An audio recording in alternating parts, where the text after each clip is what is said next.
Hello everyone. अभी जो हम क्वेश्चंस फाइनल अकाउंट के बचे हुए कुछ क्वेश्चंस देख लेते हैं। तो उसमें जो फॉर्म ए हमने प्रॉफिट लॉस से डिस्कस किए थे एंड फॉर्म बी हमने बैलेंस शीट का डिस्कस किए थे।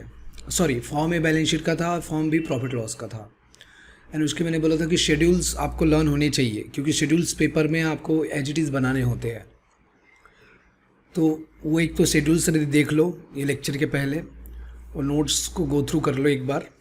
एंड जो शेड्यूल 1 से लेके शेड्यूल 18 तक जो हेडिंग्स है उसके अंदर क्या क्या आइटम्स आते हैं, मैंने एक और डिटेल जो पीडीएफ शेयर किया है शेड्यूल, उसमें लिखा हुआ है कि हर एक शेड्यूल के अंदर क्या क्या आइटम्स आते हैं। तो क्योंकि ये नॉर्मल जो बिज़नेस में एसेट्स लाइबिलिटीज़ होते हैं, टर्मिनोलॉजी वाइज उस तरीके से आप पढ़ के सिर्फ आइडेंटिफाई नहीं कर सकते कि वो एसेट है कि लाइबिलिटी है, unless you know the meaning of those things. जैसे करंट अकाउंट लिखा रहेगा, अब करंट अकाउंट का मतलब आपको समझ में रहना चाहिए कि क्या होता है, तभी जाके आप क्लासीफाई कर पाओगे कि वो जो बैलेंस दिया है वो एसेट में आएगा कि लाइबिलिटी में आएगा, और उसमें भी कौन से प्रॉपर शेड्यूल में आएगा। तो यहाँ पे मैंने करंट अकाउंट लिया है, तो उसमें उसके क्या रहता है, करंट अकाउंट मतलब जो कस्टमर लोग करंट अकाउंट खोलते हैं बैंक में, नॉर्मली बिजनेसेस का करंट अकाउंट ओपन किया जाता है बैंक में। तो उसमें कस्टमर पैसा डिपॉजिट करता है, तो वो बैलेंस बैंक के लिए क्या है, लाइबिलिटी है। तो इसको हम डिपॉजिट में शो करते हैं। ठीक है, इसको करंट डिपॉजिट भी नाम बोल सकते हैं। फिर वैसे डिमांड डिपॉजिट्स होते हैं, सेविंग डिपॉजिट्स होते हैं। तो ये सब डिपॉजिट्स है और डिपॉजिट्स में जाएंगे। बोरोइंग है तो आपको क्लियरली वहाँ समझ में आ जाता है कि वर्ड ही बोरोइंग यूज हुआ है तो उसमें कोई दिक्कत ही नहीं है ना। लेकिन इसके अलावा जो टर्म्स है, कई सारे टर्म्स रहेंगे, acceptance, endorsement, bills for collections. तो ये सारे टर्म्स वैसे जैसे बिल्स फॉर कलेक्शन है तो ये इसका क्या मतलब होता है कि जो बिल्स होते हैं वो बैंक कलेक्ट करके देती है अपने कस्टमर के लिए। तो वो बिल्स बैंक के पास रखे होते हैं, लेकिन बिल्स का ड्यू डेट 2 महीना 4 महीना, जैसे हम बिल्स रिसीवेबल चैप्टर में जो बिल्स ऑफ एक्सचेंज चैप्टर में हमने देखे हैं कि जो ड्यू डेट होता है वो ड्यू डेट के पहले बैंक कलेक्ट नहीं कर सकती सामने वाले से वो पैसा। तो लेकिन कस्टमर क्या करता है, बिल अपने बैंक के पास जाके रख देता है क्योंकि सेफ़ रहता है, सिक्योर्ड रहता है बैंक के पास। हमारे पास वो बिल्स थोड़े इधर उधर हो सकते हैं, वो गुम जाएंगे, ऐसा कुछ भी हो सकता है, चोरी हो जाएंगे। लेकिन वहाँ ये सब चीज़ें होता नहीं है, बैंक इज मोस्ट है ना सेफ़। तो वहाँ पे जाके जमा कर देते हैं हम बिल, और वो बिल क्या करते हैं, वो bill bank after 2 months on the due date, after 1 month on the due date क्या करता है, वो बैंक जो ड्रॉई है उसके पास वो बिल लेके जाता है और कस्टमर के लिए वो पैसा कलेक्ट करके ला लेता है। तो ये बिल्स फॉर कलेक्शन की सर्विसेज दी जाती है। तो बिल्स फॉर कलेक्शन एक्चुअली ये ना एसेट्स होता है ना लाइबिलिटी होता है, ये जस्ट हमें कलेक्ट करके देना है, फंक्शन रहता है। तो ये यदि अमाउंट है तो इसको कहाँ शो करना। वैसे ही बिल के कई कॉन्टिजेंट लाइबिलिटी होते हैं, जैसे बैंक के, जैसे बैंक ने यदि गारंटी दे के रखा है किसी को, बैंक ने यदि कोई बिल एक्सेप्ट करके रखा हुआ है, तो ऐसे केसेस में गारंटी हो सकती है जो फ्यूचर में बैंक को पे करना पड़ सकता है यदि कस्टमर उसको पे नहीं करता है। तो ऐसे केसेस के लिए जो कॉन्टिजेंट लाइबिलिटी है उसको कहाँ डिस्क्लोजर करना। तो ये जो वर्ड्स रहेंगे ना, दैट्स वाई आपको शेड्यूल एक बार रीड करना है कि ये वर्ड्स और उसके बाजू में उसका मीनिंग डिस्क्राइब किया हुआ है, वो आप एक बार पढ़ लो। ठीक है, क्योंकि जब तक वो देखोगे नहीं तब तक फैमिलियर नहीं रहेगा टर्म्स के। पेपर ओरिएंटेड तो क्या है, थोड़ा रट लोगे और पेपर में लिख लोगे, बट एक कॉन्फिडेंस जो बोलते हैं कि नहीं मुझे बैंकिंग कंपनी का अकाउंट मैंने पढ़ा है और I can independently read that things, तो उसके लिए आपको थोड़ा सा ना मेहनत करना पड़ेगा और शेड्यूल्स वगैरह रीड करने पड़ेंगे। ओके, सो एनीवेज थोड़ा एग्जाम ओरिएंटेड एंड किस तरीके से वो हम सॉल्व करेंगे। ओके, तो अभी हम क्वेश्चन सॉल्व करते हैं डायरेक्टली, एंड उसके बाद आपको मोस्ट ऑफ द डाउट वहाँ से भी क्लियर होगा। फिर कुछ रह जाता है तो हम और आगे डिस्कस कर लेंगे।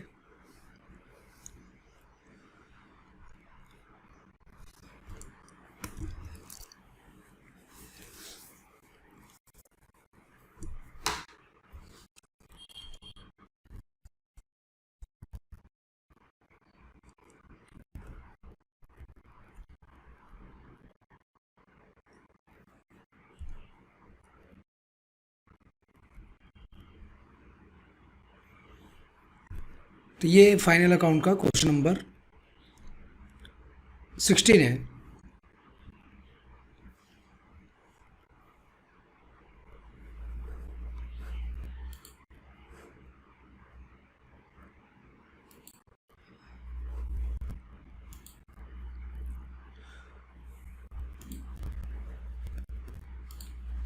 इसमें देख लो, from the following trial balance as on 31 March 2013 prepare profit and loss account and balance sheet of Jan Seva bank limited. अब यहाँ पे ट्रायल बैलेंस दिया हुआ है,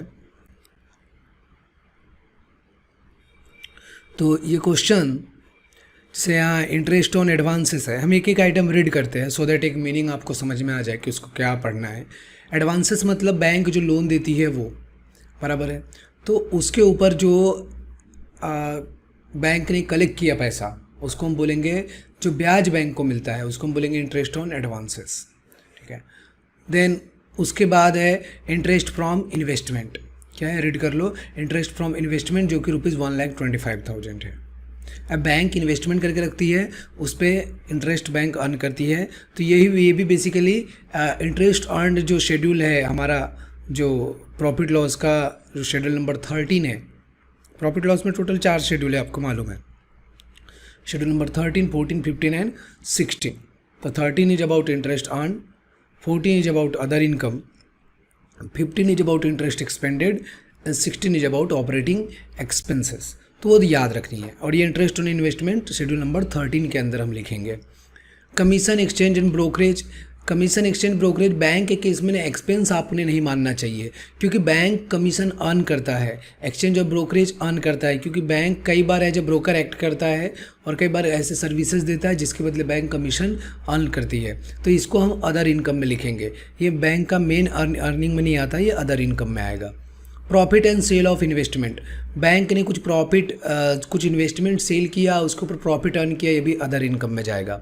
अदर रेवेन्यू रिसिप्ट्स, बाकी और कोई भी रेवेन्यू रिसीट्स है, कुछ छोटी मोटी सर्विसेज होंगी जो बैंक ने दिया होगा, उसके पैसे आए होंगे 80,000, तो वो भी अदर इनकम में जाएगा। तो देखो फर्स्ट 2 कहाँ जाएगा, फर्स्ट 2 जाएगा शेड्यूल नंबर 13 में, इंटरेस्ट अर्न में। और ये जो नेक्स्ट कमीशन, प्रॉफिट और ये अदर रेवेन्यू रिसिप्ट निकाले, ये तीनों कहाँ जाएगा, अदर इनकम में जाएगा। शेयर कैपिटल आपको शेयर कैपिटल में लेना, इसमें कुछ बहुत बड़ी बात नहीं है। स्टैट्यूटरी रिजर्व, ये रिजर्व्स एंड सरप्लस का हिस्सा है। प्रॉफिट एंड लॉस अकाउंट, ये भी रिजर्व्स एंड सरप्लस का हिस्सा है। फिक्स डिपॉजिट यहाँ दिया हुआ है, fix deposit, saving deposit and current account, ये अभी मैंने एक्सप्लेन भी किया थोड़ा सा कि ये तीनों जो है डिपॉजिट का हिस्सा है। और डिपॉजिट का आपका कौन सा रहता है, शेड्यूल नंबर 3 रहता है। शेड्यूल नंबर 3 बैलेंस शीट का, जिसमें हम क्या करते हैं, डिपॉजिट शो करते हैं। डिपॉजिट इज आवर लायबिलिटी, ये सारे कस्टमर जो हमारे पास पैसा जमा करते हैं वो वाला अमाउंट रहते हैं। सेविंग अकाउंट में सेविंग डिपॉजिट होता है, कई कस्टमर 2 साल 4 साल के लिए पैसा डिपॉजिट करता है, वो एफडी अकाउंट रहता है नॉर्मली, तो उसका जो है फिक्स डिपॉजिट में आएगा। बाकी करंट अकाउंट में है। करंट अकाउंट बिजनेस का रहता है, बिजनेस जो पैसा डिपॉजिट करके रखती है उसको करंट अकाउंट कहते हैं। Borrowing from other bank and borrowing from RBI, तो ये दोनों बोरोइंग में चला जाएगा। बोरोइंग का शेड्यूल है शेड्यूल नंबर 4, उसमें चला जाएगा। देन उसके बाद बिल्स पेएबल है और इंटरेस्ट अक्रूड है, ये लास्ट का एक शेड्यूल है आपका। Other provisions and liabilities, schedule number 5 liability का हो, लास्ट शेड्यूल है, तो उसके अंदर जाए। तो देखोगे तो लाइन से दिया है डेटा, मतलब देखो ना, इसको इंटरेस्ट अर्न में डाल रहे हो, उसके बाद के 3 को आप डाल दे रहे हो अदर इनकम में। फिर ये शेयर कैपिटल हो गया, ये रिजर्व सरप्लस का हिस्सा हो गया, ये तीनों डिपॉजिट का हिस्सा हो गया, दोनों बोरोइंग। तो बस आपको शेड्यूल का फॉर्मेट थोड़ा ध्यान में रखना है। वर्ड इजिली आइडेंटिफाइबल है और यहाँ क्रेडिट है सारे। अच्छा, यहाँ पे ये ट्रायल बैलेंस दिया हुआ है तो क्रेडिट डेबिट क्लासिफाइड है। कई जगह ट्रायल बैलेंस देते ही नहीं है क्वेश्चन में, 8 मार्क वाले क्वेश्चन में वो डायरेक्टली डेटा दे देता है, तो आपको जज करते आना चाहिए कि कमीशन में डेबिट बैलेंस नहीं क्रेडिट बैलेंस होगा। तो थोड़ा सा ना, मतलब बैंक की जो टर्मिनोलॉजी है और जो वर्किंग प्रैक्टिस है उससे फैमिलियर रहे तो ज़्यादा बेटर है। उसके बाद ये देखो कैश बैलेंस है और बैंक कैश बैलेंस पहले में आता है, आपको मालूम है। Cash and balance with RBI, ये दोनों का शेड्यूल एक रहता है। तो ये कैश इन आरबीआई और ये कैश बैलेंस, ये दोनों एक जगह जाएगा। और ये बैलेंस विथ अदर बैंक, ये रहता है उसके बाद का शेड्यूल। जैसे ये रहेगा शेड्यूल नंबर 6 कैश बैलेंस, और शेड्यूल नंबर 7 रहता है balance with other bank and money at call and short notice. तो ये वहाँ जाएगा ये figure, balance with other bank वाला। Cash with RBI schedule number 6 में लिखेंगे हम। असेट है हमारा investment in government security and investment in other approve security, ये दोनों इन्वेस्टमेंट के अंदर लिखेंगे हम, ठीक है। बिल परचेज डिस्काउंटेड, ये एक तरीके से लोन होता है, as I have already informed you कि बिल परचेज मतलब हम बिल तुरंत कि हमारे पास बिल आ जाता है, हम कस्टमर को आज ही पैसा दे देते थे, लेकिन जिस बंदे ने बिल साइन करके दिया है उससे पैसा हमें 2-3 महीने बाद आता है करके उसको हम एडवांस मानते हैं। एक तरीके से लोन है और उसके लिए हम सर्विस फीस चार्ज भी करते हैं उनसे, इंटरेस्ट के फॉर्म में, डिस्काउंट के फॉर्म में। Cash credit overdraft demand loan, this is proper loan, तो ये भी लोन से एडवांस में जाएगा। जैसे शेड्यूल नंबर कौन सा है हमारा, शेड्यूल नंबर इन्वेस्टमेंट के बाद शेड्यूल नंबर 4 में आता है, सॉरी शेड्यूल नंबर 4 नहीं, 6 हो गया आपका कैश, 7 हो गया बैंक, उसके बाद 8th रहता है आपका इन्वेस्टमेंट, 9th रहता है एडवांस, 10th रहता है फिक्स असेट और 11th रहता है अदर असेट। तो इस तरीके से रहेगा क्लासिफिकेशन। तो ये तीनों जाएगा शेड्यूल नंबर एडवांसेस का जो शेड्यूल है उसके अंदर अपन डालेंगे इसको। प्रीमाइसेस फिक्स असेट में जाएगा। इंटरेस्ट पेड, ये इंटरेस्ट एक्सपेंस है तो एक्सपेंस में लिखोगे। इंटरेस्ट एक्सपेंडेड में सैलरी और प्रिंटिंग, पोस्टेज, रिपेयर्स और ये तीनों, ये 4 है, ये 4 जाएगा अदर ऑपरेटिंग एक्सपेंसेस में। I think I am clear. तो इसके बाद इंटरेस्ट अक्रूड जो है, इंटरेस्ट अक्रूड एक हमारा एसेट होता है जो इंटरेस्ट हमने अर्न किया है लेकिन हमारे पास अभी तक आया नहीं है, तो वो जो अमाउंट रहेगा इंटरेस्ट अक्रूड वो जाएगा हमारा अदर एसेट में जाएगा, ठीक है। तो ये इस तरीके से इस क्वेश्चंस को हमें क्लासिफिकेशन करके शेड्यूल वाइज पुट करना है। उसके बाद इसमें ना एक नई चीज़ें दी हुई है, बिल्स फॉर कलेक्शन 2,35,000, ये हमें बैलेंस शीट में शो करना होता है अलग से। तो शेड्यूल नंबर 13 के बाद हम इसको शो करते हैं, सॉरी शेड्यूल नंबर 12 में इसको 12 के बाद नीचे एक बैलेंस शीट में जगह है, वहीं पे इसको पुट करना है। शेड्यूल नंबर 12 रहता है बेटा deposits and sorry contingent liability का। ये आप फॉर्मेट में देख लो एक बार, हाँ वो याद करना है, आपको याद करना पड़ेगा, मुझे पेपर में लिखना नहीं है, आपको लिखना है। उसके बाद ये यहाँ पे ना नई इन्फॉर्मेशन दी हुई है थोड़ी सी कि एडवांसेस को क्लासिफिकेशन किया गया और ये स्टैंडर्ड, सब स्टैंडर्ड, डाउटफुल, लॉस असेट्स इसके ऊपर है। अब इसमें एक थोड़ा सा ना कॉन्सेप्ट है वो हम देख लेते पहले। वो कॉन्सेप्ट क्या बोलता है कि जो एनपीए होता है, एनपीए मतलब होता है नॉन परफॉर्मिंग एसेट, आपके थ्योरी पोर्शन में वो दिया हुआ है। नॉन परफॉर्मिंग एसेट में क्या हो गया कि आप क्या करते हो, बैंक लोन दिया, अब लोन इंस्टॉलमेंट में कस्टमर ने बैंक को पे करना चाहिए, ठीक है। यदि कस्टमर पे कर रहा है, सब कुछ अच्छा चल रहा है, तो उसको हम बोलेंगे स्टैंडर्ड एसेट, क्लियर है। यदि बैंक का जो लोन दिया, जैसे 10 लाख का लोन दिया मैंने बैंक ने, और बैंक का इंस्टॉलमेंट है हर महीने 50,000 रुपये, और 50,000 रुपये वो कस्टमर पे कर रहा है एवरी मंथ, तो ये जो अमाउंट रहेगा आउटस्टैंडिंग 10 लाख, 9 लाख, 8 लाख, जो भी आउटस्टैंडिंग अमाउंट रहेगा उसको हम बोलेंगे स्टैंडर्ड एसेट, क्योंकि उसमें कोई दिक्कत नहीं है, टाइम पे हमारे को रीपेमेंट आ रही है, ठीक है। उसके बाद क्या होता है, यदि कोई बैंक, यदि कोई कस्टमर इंस्टॉलमेंट देना बंद कर देता है, यदि कोई कस्टमर इंस्टॉलमेंट देना बंद कर देता है, तो इंस्टॉलमेंट एक बार बंद कर दिया मतलब वो अब क्या हो गया, परफॉर्म नहीं कर रहा है, अब वो हो गया नॉन परफॉर्मिंग एसेट।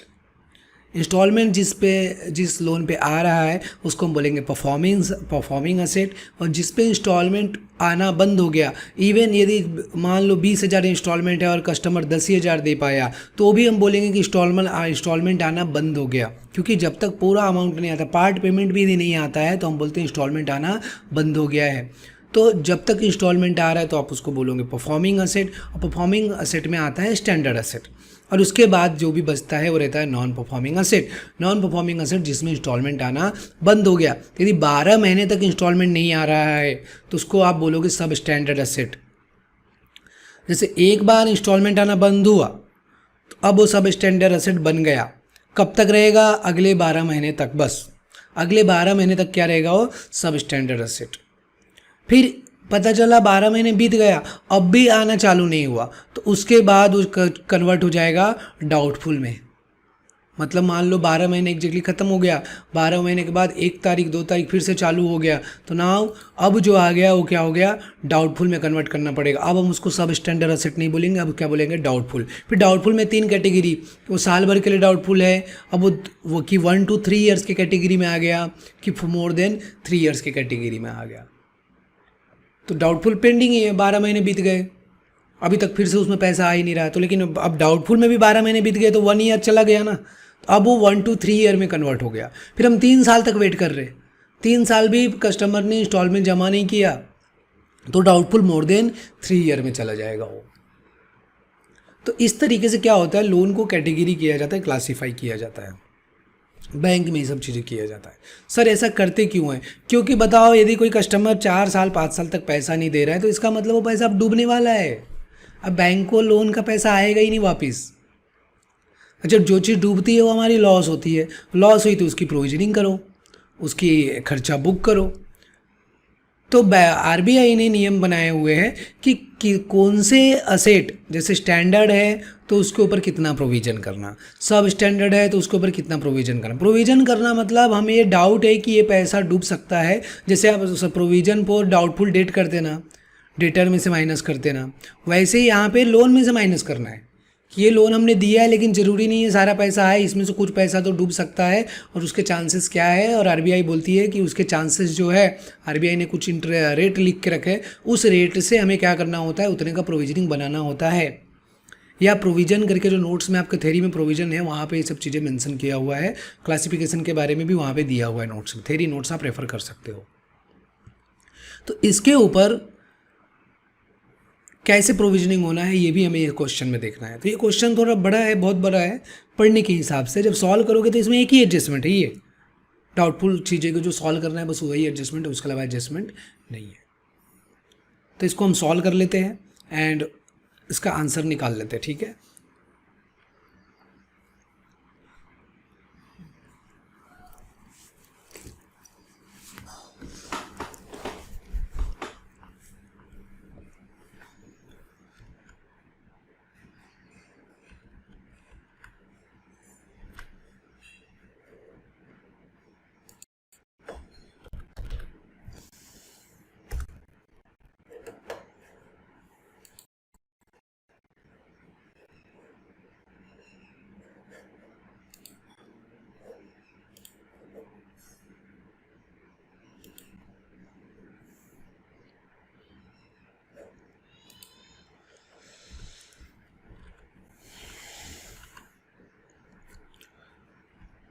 देखो इधर, ये मैंने जैसे बताया कि हमें एक अलग अलग, तो यदि आप बैलेंस शीट की फॉर्मेट देखोगे,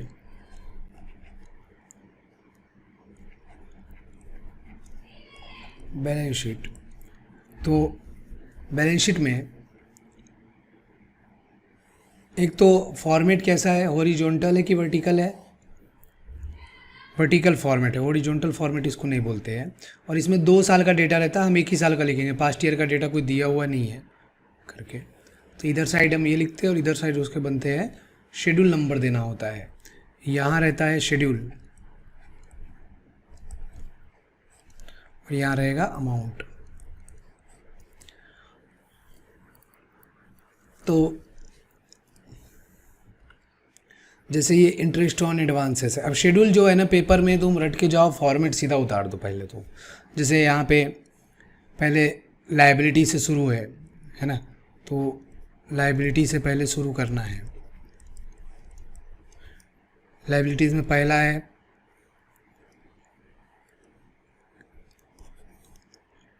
कैपिटल,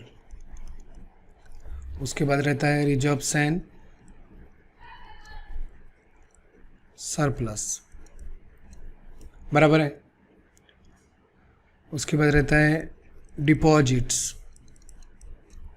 उसके बाद रहता है बोरोइंग्स,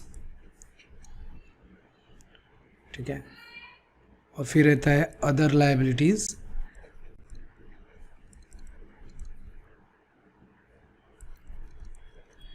एंड प्रोविजंस, ठीक है। अब इसमें इसको हम शेड्यूल नंबर 1, ये हो जाता है 2, ये हो गया 3, ये हो गया 4, ये हो गया 5, और इसका यहाँ पे टोटल आ जाएगा। ठीक है, अब ध्यान देंगे आगे। यहाँ जब आप शेड्यूल बनाओगे तो यहाँ लिखोगे एसेट्स। क्या चालू होगा? एसेट्स। एसेट्स में लिखते हैं हम क्या? Cash and balances with RBI, ये दोनों यहाँ आएगा। फिर उसके बाद रहता है बैलेंस विथ बैंक्स, बैंक्स रहता है, and money at call and short notice.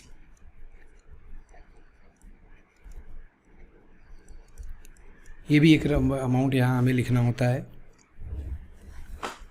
उसके बाद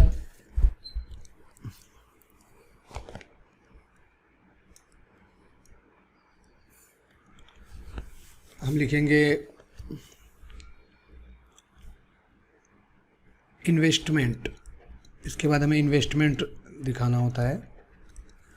और फिर क्या रहता है? Fix assets, sorry fix asset नहीं रहता है, एडवांसेस रहता है। क्या रहता है? एडवांसेस। देन फिर रहता है फिक्स्ड एसेट्स, और एक रहता है अदर एसेट्स लास्ट में। अब इसको हम देते हैं शेड्यूल नंबर 6, 7, 8, 9, 10, 11। अब इसके नीचे ही एक शेड्यूल बनता है, जैसे अदर एसेट है ना यहाँ पे, तो ये आपका आ जाएगा टोटल। ठीक है, फिर यहाँ बनता है एक कॉन्टिंजेंट लायबिलिटीज, कॉन्टिंजेंट लायबिलिटीज, उसका शेड्यूल नंबर 14, 12 रहेगा, और नीचे रहेगा बिल्स फॉर कलेक्शन। यहीं पे एक, ये सिर्फ डिस्क्लोजर के लिए रहता है, इसका कोई शेड्यूल नहीं है, डायरेक्टली पूरा अमाउंट यहाँ दिखाना है। ठीक है, तो ये फॉर्मेट में हमें जो है जो डेटा है उसको पुटअप करना है और बैलेंस शीट को मैच करना है। तो ये हो गया बैलेंस शीट के बारे में। अब हम चलते हैं प्रॉफिट लॉस का भी फॉर्मेट में ड्रॉ करके देता हूँ आपको। तो प्रॉफिट लॉस तो बहुत सिंपल है, मतलब उसका फॉर्मेट बहुत सिंपल है। Profit and loss account, same यहाँ पे भी।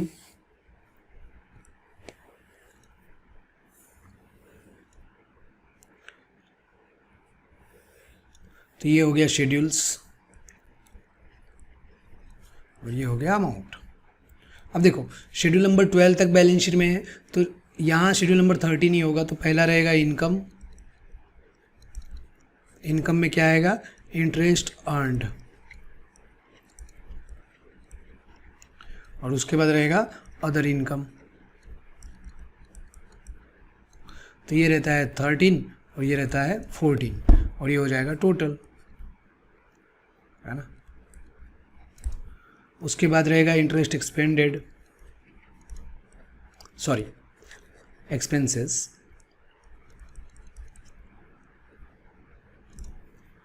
एक्सपेंसेस में रहेगा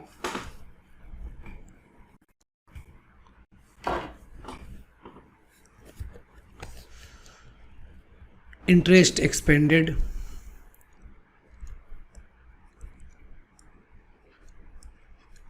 ये रहता है शेड्यूल नंबर 15, और उसके बाद रहेगा ऑपरेटिंग एक्सपेंस।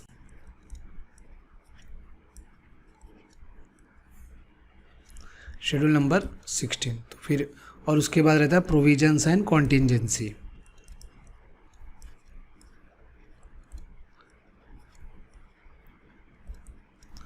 इसका कोई शेड्यूल नहीं रहता, डायरेक्ट लिखेंगे यहाँ पे। इसका हो गया है टोटल, ये टोटल एक्सपेंस हो जाएगा। फिर अब आपका पास टोटल इनकम आ गया, टोटल एक्सपेंस आ गया, तो उसके बाद क्या निकलेगा? Profit and loss, profit and loss. तो ये निकालना है। तो इसमें आएगा पहला प्रॉफिट ऑफ करंट ईयर, या फिर लॉस ऑफ करंट ईयर, बराबर है। तो ये जो एक्सपेंस माइनस इनकम है वो लिख देंगे हम यहाँ पे, ठीक है, वो यहाँ आ जाएगा। फिर हम इसमें ऐड करेंगे ऐड प्रॉफिट या लॉस है तो loss of previous, profit brought forward, profit brought forward ये बैलेंस शीट में दिया रहता है, मतलब सॉरी ट्रायल बैलेंस में, तो वहाँ से आ जाएगा। ये हो गया इसका टोटल प्रॉफिट हो गया। अभी प्रॉफिट तो हो गया, उसके बाद हमें क्या करना होता है, इसको अप्रोप्रिएशन करना होता है, ध्यान में रखो। तो हम इसको करेंगे अभी अप्रोप्रिएशन। अप्रोप्रिएशन में आप एक तो लेके जाते हो स्टैट्यूटरी रिजर्व में, transfer to statutory reserve,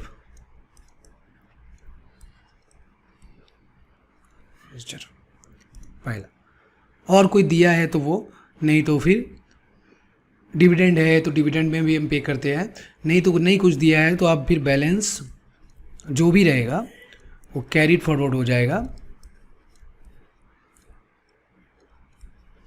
to balance sheet. तो ये करके हम यहाँ पे टोटल मैच कर देंगे।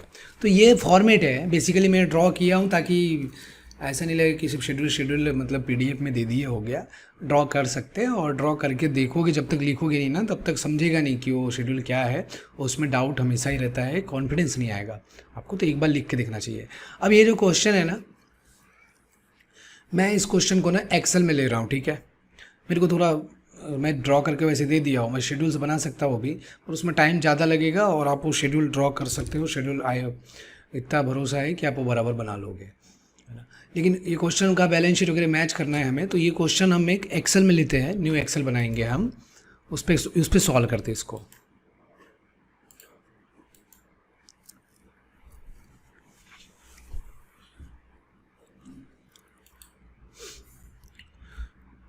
तो ये अपना क्वेश्चन नंबर 16 है, ये सॉल्व करते हैं। थोड़ा कैलकुलेशन जल्दी हो जाएगा और क्वेश्चन जल्दी ख़त्म हो जाएगा। देखो पहले मैं, एक्सेल भी सीख लोगे थोड़ा सा, पूरा तो मालूम नहीं। मैं ये क्वेश्चन को कॉपी कर लेता हूँ, पर उसके लिए मुझे पीडीएफ नहीं, इसका वर्ड फाइल खोलना पड़ेगा। तो मैं वर्ड फाइल ओपन करता हूँ, रुको, ये रहा मेरा वर्ड फाइल।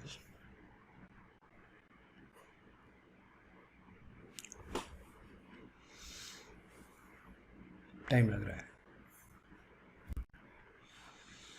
ये रहा वर्ड फाइल, सेम रहता है क्वेश्चन। इसको मैं कॉपी कर लेता हूँ,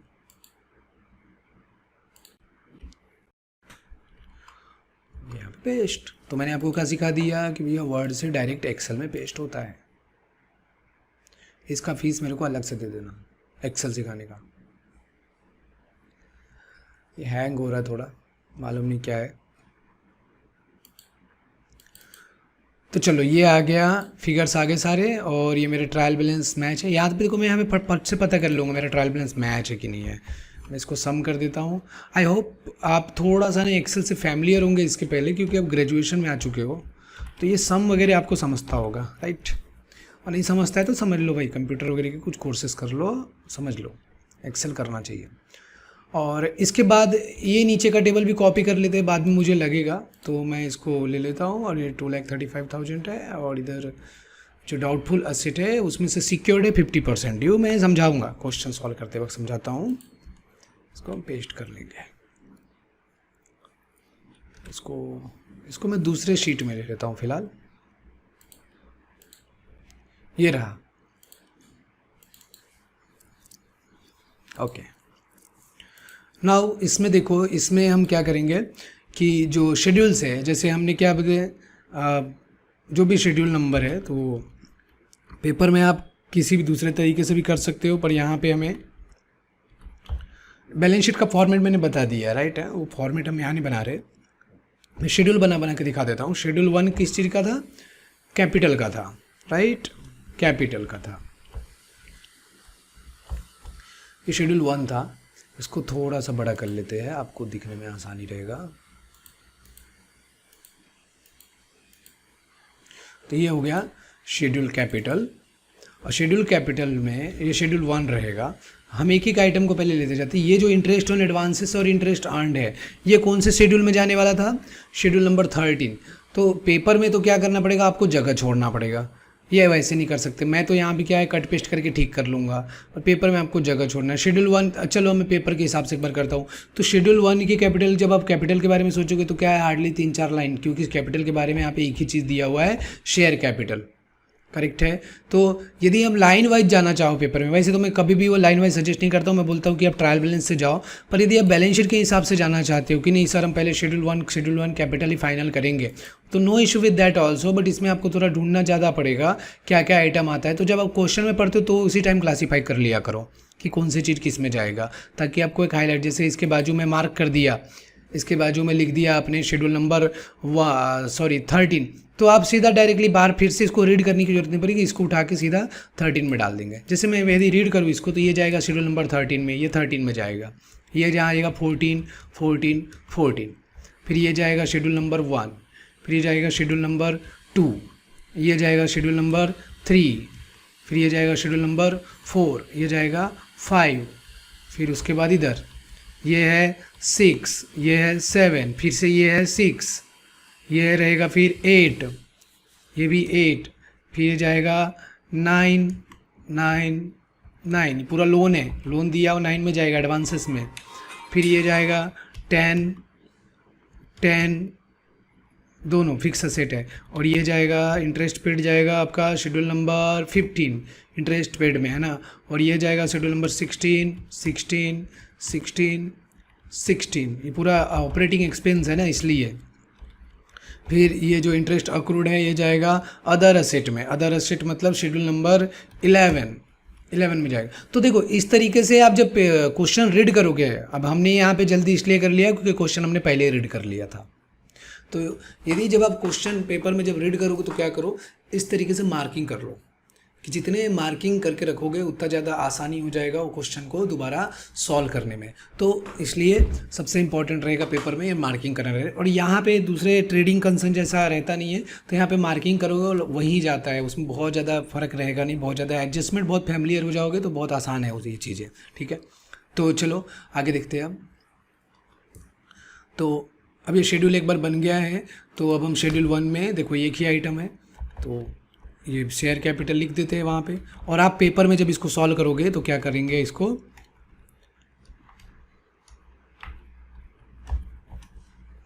पेपर में शेयर कैपिटल जो एक शेड्यूल दिया ना उसको टिक कर देना कि हाँ ये आइटम मैंने ले लिया है, ताकि आपको ध्यान में रहे कि छूटे नहीं। तो ये 20 लाख मैंने यहाँ लिख दिया,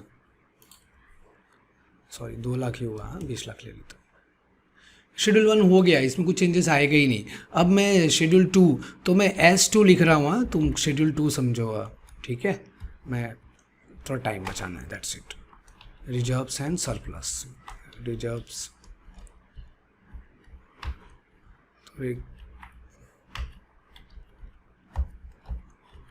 रिजर्व्स एंड सरप्लस, रिजर्व्स ही है, सरप्लस वहाँ पे लिखना है। तो उसमें क्या क्या आएगा, statutory reserve, profit and loss account. अब यहाँ पे प्रॉफिट लॉस लिखना नहीं, वहाँ पे सिर्फ स्टैट्यूटरी रिजर्व लिखना, और उसके नीचे भी आपको जगह देना पड़ेगा। ठीक है, 1 मिनट।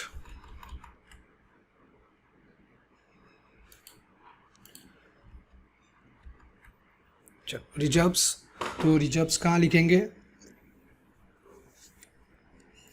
इसमें स्टैट्यूटरी रिजर्व लिखो, लेकिन ये भी इनर कॉलम में लिखते हैं, क्योंकि इसमें क्या होगा, मैंने बताया हर साल स्टैट्यूटरी रिजर्व में एडिशन होता है।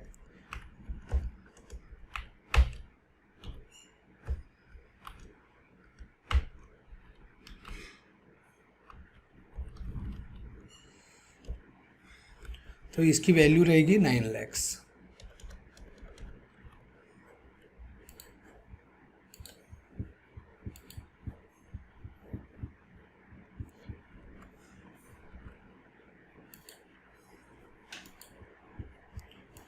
प्रॉफिट लॉस बाद में लिखेंगे क्यों, और इसके नीचे एक लाइन छोड़ना पड़ता है क्योंकि इसमें चेंजेस आएंगे बाद में, तो ये जगह छोड़ देंगे यहाँ पे 4-5 लाइन रिजर्व्स के बाद। फिर आप ड्रॉ करोगे शेड्यूल नंबर 3, ठीक है, और शेड्यूल नंबर 3 जो आप लिखोगे वो रहेगा डिपॉजिट्स। क्या रहेगा, डिपॉजिट्स। ये मैं पेपर में आप जो सीक्वेंस यूज करोगे ना उसके हिसाब से सॉल्व करवा रहा हूँ। अब डिपॉजिट्स देखो, अब पेपर में आप इसको टिक कर चुके होंगे, है ना, इसको भी टिक कर चुके होंगे। जो मैं येलो कलर कर रहा हूँ मतलब आपने पेपर में उसको टिक कर दिया है। अब प्रॉफिट लॉस टिक नहीं हुआ है तो करना भी नहीं, वो जब तक टिक नहीं हुआ ना तब तक उसको वैसे ही रहने देना। फिर ये देखो फिक्स डिपॉजिट, ये हम 3 चीज़ अभी ले रहे हैं, तो 3 चीज़ मैं कॉपी कर रहा हूँ, मैं कॉपी कर सकता हूँ, आपको पेपर में कॉपी नहीं कर सकते। तो ये मैं यहाँ पे पेस्ट वैल्यू कर दिया, चलो ठीक है। इसमें चेंजेस नहीं आते हैं यहाँ, ये हम सीधा बाहर लिख रहे हैं, ठीक है। आउटसोर्स आउटसोर्स बोल रहा हूँ, सीधा आउटर कॉलम में लिखेंगे इसको। और इसकी जो टोटल आएगी वो टोटल अब हम पहले निकाल देते हैं। टोटल इसका इतना ही आएगा अभी, तो ये 7,25,000 रुपये इसका टोटल आ गया है, ठीक है। अब ये हो गया, हमने उसको कलर कर दिए, ये बाद में आएगा इसलिए मैंने इसको छोड़ा। और ये जब हम अभी लाइन से चल रहे हैं ना एक एक एक एक, तो फिर डिपॉजिट वाला फाइनल हो गया है। उसके बाद अभी हमारा रहेगा शेड्यूल नंबर 4 जो रहेगा बोरोइंग्स, ठीक है। तो शेड्यूल नंबर 4 बोरोइंग्स का होता है, एंड उसमें ये बोरोइंग दोनों लिख दो, ठीक है। और ये सीधा बाहर ही आ जाएगा, ये आ गया बोरोइंग्स। एंड इसका जो टोटल है वो हम निकाल लेते हैं क्योंकि इसमें कोई चेंजेस आएगा नहीं। ये 4 लाख रुपए हो गया, ये टोटल हो गया। और पेपर में आपको ये यूज करना है, ये वाला टोटल। फिर ये भी हम कर देते हैं, ये टोटल भी हो गया। इसका टोटल भी 20 लाख ही रहेगा, इसका ये चेंज होने वाला कुछ है नहीं, ये 20 लाख ही रहेगा फाइनल अमाउंट। और हमने ये दोनों को भी टिक कर दिया, तो ऐसा टिक हो गया। अभी ये दोनों जाएगा अदर लायबिलिटी एंड प्रोविजन, जो इसके बाद का है शेड्यूल 5।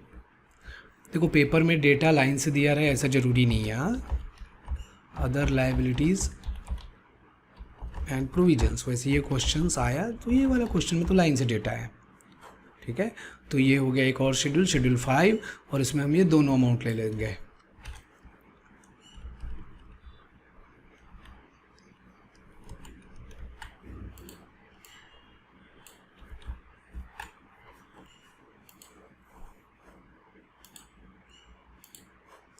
तो ये हो गया, इसका टोटल निकाल लेते क्योंकि इसमें भी कुछ चेंजेस आएगा नहीं, एडजस्टमेंट दिया नहीं है ना, करके नहीं आएगा। यहीं पे यदि रीबेट ऑन बिल डिस्काउंटेड दिया रहता था तो और यहाँ आएगा, तो उससे चेंज होता है एडजस्टमेंट में। हमने ये दोनों भी ले लिए तो इसको कर दो भैया फाइनल। आप पेपर में इसको पेंसिल से टिक कर दिया करना, करेक्ट है। तो यहाँ तक थी लायबिलिटी की बात। लायबिलिटी में क्या क्या चीज़ें आ गया, हमारा शेयर कैपिटल आ गया, रिजर्व्स आ गया, डिपॉजिट आ गया, बोरोइंग आ गया, अदर लायबिलिटीज एंड प्रोविजंस आ गया। तो इतना ही 5 शेड्यूल रहेगा, और 5 शेड्यूल ही पेपर में लाइन से बना लो, और उसमें जगह जहाँ जहाँ जरूरत है वहाँ वहाँ जगह छोड़ के रख दो, ठीक है। चलो अब हम एसेट क्या इसमें शुरू करेंगे। तो एसेट में देखो, जो एसेट का जो शेड्यूल चालू होगा तो सबसे पहले क्या है, कैश, शेड्यूल नंबर 6। पेपर में एसेट का हेडिंग अलग से नहीं देना है। शेड्यूल नंबर 6 क्या है, cash and balances with RBI. ये बार बार मैं इसलिए लिख रहा हूँ ताकि आपको याद हो जाए लेक्चर देखते देखते ही। और कैश बैलेंस विथ आरबीआई, भैया देखो ये कैश बैलेंस है, और ये रहा, अभी अमाउंट पे कलर करो ना सर, अभी काय को अलग करते, ठीक है। और ये रहा कैश विथ आरबीआई। तो कैश बैलेंस हम ले लेंगे 2 लाख, तो मैं इसको कॉपी कर लेता हूँ और यहाँ पेस्ट, ये देख cash with RBI, sorry cash with RBI यहाँ ले लेते, और यहाँ वैल्यू ले लेते हैं हम 2 लाख, और ये रहा 1 लाख, ठीक है। तो ये दोनों का टोटल ये हो गया 3 लाख रुपए। तो उसमें हमने ये दोनों ले लिया। अब बैलेंस विथ अदर बैंक इसके बाद वाला शेड्यूल रहता है। सर आपको कैसे पता, मैंने रट के रखा है सब, तुम भी रटो। Balance with other bank and money at call and short notice. ये ना पैसा आप किसी बैंक को देते हो और शॉर्ट नोटिस पे रहता है कि मैंने जैसे बोला तो 15 दिन में पैसा वापस करना पड़ेगा, टेक्निकल और भी चीज़ें हैं इसमें, मैं सिंपल भाषा में समझा रहा हूँ। तो बैंक, वो जो बैंक होती है वो जल्दी पैसा देगी, 15 दिन में शॉर्ट नोटिस पे बैंक हमें वो पैसा दे ना, जिसको भी हमने वो पैसा दिया है वो देता है। हम क्यों पैसे देते हैं? हमको ब्याज मिलता है, उसके ऊपर हम पैसा अर्न करते हैं, हमको कमीशन रहता है, तो इसलिए हम ये सब चीज़ें करते हैं। बैंक करती है, बैंक के पास फंड यदि पड़ी है तो दूसरे बैंक को दे देती है और बोलती है कि देखो जब मैं फ़ोन लगाऊंगा, जब मुझे ज़रूरत पड़ेगा तो मुझे पैसा वापस करना तू, या फिर मैंने 15 दिन में, नॉर्मली 15 डेज टाइम रहता है। तो ये हो गया money at call and short notice, theory में शेड्यूल्स में दिया हुआ है, वहाँ भी पढ़ो। और ये क्वेश्चन होने के बाद मैं वो ले लूँगा, एक बार हम थ्योरी वो ऐसे पूरा गो थ्रू करने वाले हैं तो उसमें मैं कवर कर लूँगा। ओके, अभी यहाँ लिखना है, इतना ध्यान में रखना है, क्वेश्चन नहीं अदरवाइज सॉल्व नहीं होता। हाँ, तो ये 4 लाख रुपए वहाँ लिख दो, balance with other banks 4 lakh यहाँ लिख देते, 4 lakhs, डन। उसके बाद हो गया, इसको कलर कर देंगे हम 4 लाख को। इन्वेस्टमेंट मैंने बताया कि इन्वेस्टमेंट में जाएगा, शेड्यूल नंबर 8 अलग से बनाओ। शेड्यूल नंबर 7 हो गया, तो अब हम बनाएंगे शेड्यूल नंबर 8। सर पेपर में कैसे करेंगे? ऐसे ही जैसे मैं बना रहा हूँ, पूरा शेड्यूल लाइन से बना लो और एक एक आइटम जो जो उसमें आते जा रहे टिक कर दो।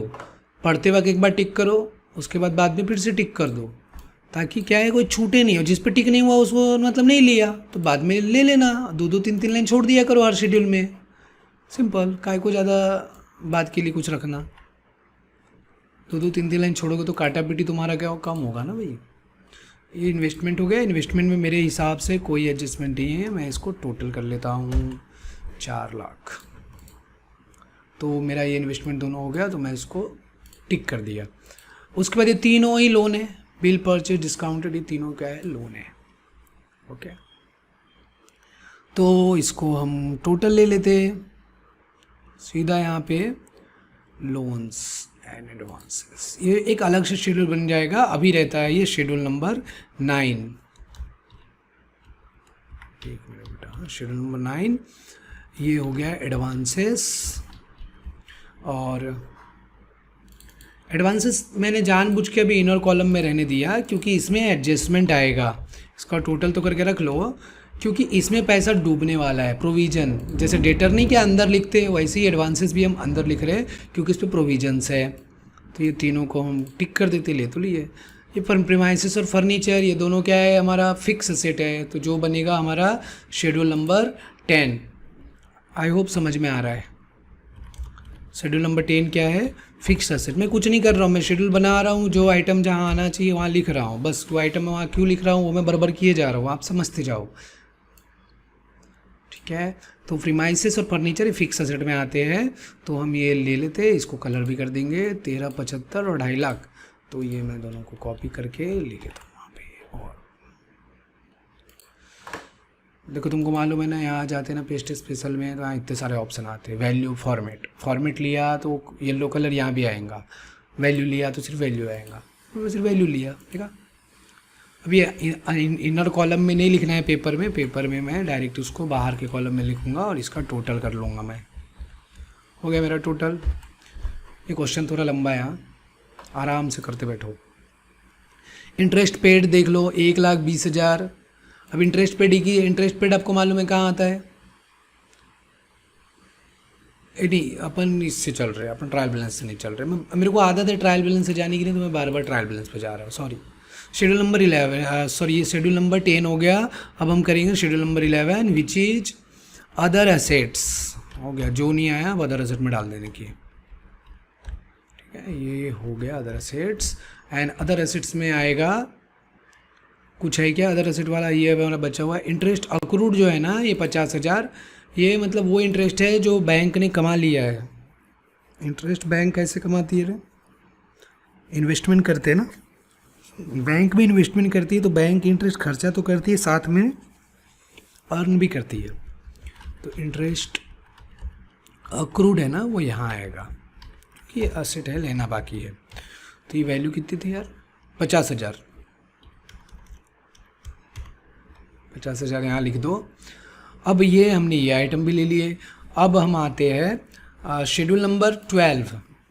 यहाँ पे ना ये क्वेश्चन में इसमें कुछ है नहीं, कॉन्टिजेंट लाइबिलिटी के ऊपर रहता है ये, यहाँ पे नहीं है कुछ भी।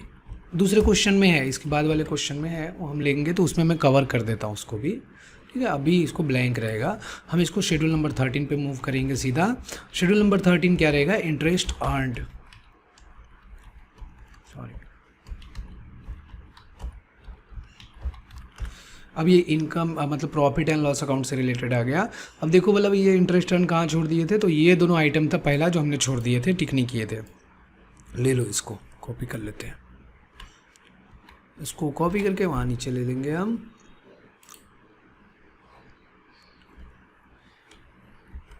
ये आ गया हमारा इंटरेस्ट अर्न। इसमें I don't think there is any changes, तो इसको हम इसमें चेंजेस है क्या? है नहीं है। ये आ गया टोटल 9,25,000 रुपये। This is the total. इसका टोटल यही रहेगा, इसमें चेंजेस आएगा ही नहीं। डन। इसको कलर कर दो भाई, दोबारा नहीं करने का है, टिक कर दो उसको। ये तीनों आइटम कहाँ जाने वाले थे हमारे? अदर इनकम में। एज ए इन्फॉर्म्ड में तीनों ही कॉपी कर लिया। और इसके बाद अदर इनकम का ही शेड्यूल है, शेड्यूल नंबर 14। शेड्यूल नंबर 14 है अदर इनकम। मैं बिल्कुल लाइन से बना रहा हूँ, पेपर में तुमको जगह वगह छोड़ने में टेंशन ही नहीं आना चाहिए, बिल्कुल लाइन से बना लेना। तो ये अदर इनकम एंड ये हम अदर इनकम, तुम पेपर में बस कॉपी पेस्ट नहीं कर सकते, लिखना पड़ेगा हाथ से।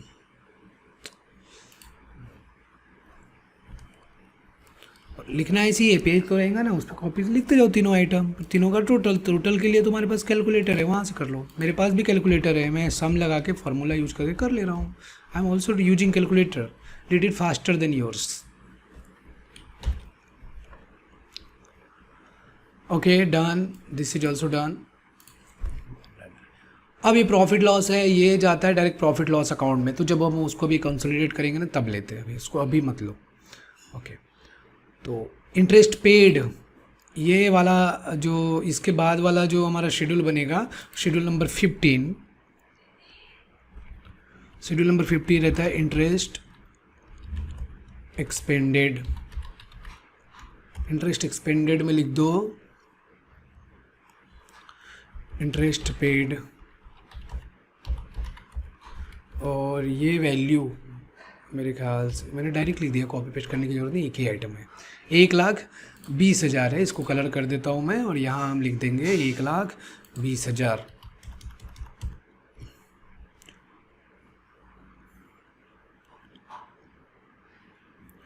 शेड्यूल नंबर 16 बनाएंगे इसके बाद हम। लास्ट शेड्यूल है इस क्वेश्चन का, ऑपरेटिंग एक्सपेंसेस। सर पेपर में इतना सारा बनाना पड़ेगा क्या? बिल्कुल बनाना पड़ेगा, दूसरा है ही क्या, लिखना ही तो है। और स्पीड में होता है, पहली बार क्वेश्चन कर रहे हो ना, करके वैसा लग रहा है, मैं तो स्पीड में कर लेता हूँ, मेरे को आता है, तुमको भी आ जाएगा। ये इसको टोटल कर लेते, कॉपी करके इसको भी ले लेते हैं। यहाँ पे टाइम बच रहा है ना मेरा, देखो ना, लिख रहे जाओ तो कितना टाइम लगेगा सॉल्व करने में। सॉरी, इसको मैंने कट करना चाहिए था, ठीक है।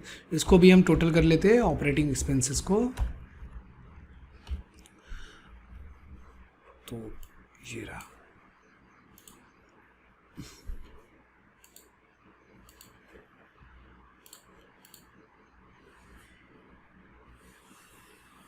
ये आ गया, ठीक है। यहाँ तक कोई डाउट वाउट है क्या भाई? होगा भी तो अभी तो पूछ नहीं पाओगे, वीडियो लेक्चर है, तो कुछ होगा तो तुम मैसेज करके पूछ लो यार, समझा देंगे, ठीक है। ओके, तो ये चीज़ हो गया।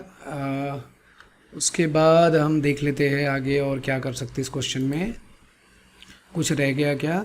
तो ये आइटम हमने ले लिए चारों, अब सिर्फ रह गया वो है प्रॉफिट लॉस का फिगर। देखा सब पे आ गया ना टिक? मैंने बोला ना तुम सारे शेड्यूल बनाओ, सारे शेड्यूल जैसे ही ख़त्म होंगे सब पे टिक आना ही है, ऐसा होता ही नहीं कि टिक नहीं आएगा। हमें शेड्यूल वाइज गए, और मेरे हिसाब से तुमको पेपर में ये ज़्यादा आसान पड़ेगा, है ना। और ठीक है, और ये हमारा हो गया। पेपर में S3 S4 नहीं लिखेंगे, पूरा शेड्यूल 3 शेड्यूल 4 लिखेंगे तुम। और डिपॉजिट्स बोरोइंग्स, वो नाम हमने ऑलमोस्ट उतना यूज किया है, अनलेस में थोड़ा बहुत भूल गया वो तो बात अलग है, लेकिन वैसे सेम यूज किया है मैंने नाम। तो ये हो गया है। अभी हम थोड़ा इसको फॉर्मेट में लिख लेते हैं। तो कैसे करें, एक काम करते पहले ना, प्रॉफिट लॉस है ना, अब ये हमें ये वाला चीज़ है जो थी, देख लो इसको कि इसका क्या फंडा है। तो मैंने क्या बताया था कि परफॉर्मिंग, जस्ट मिनट,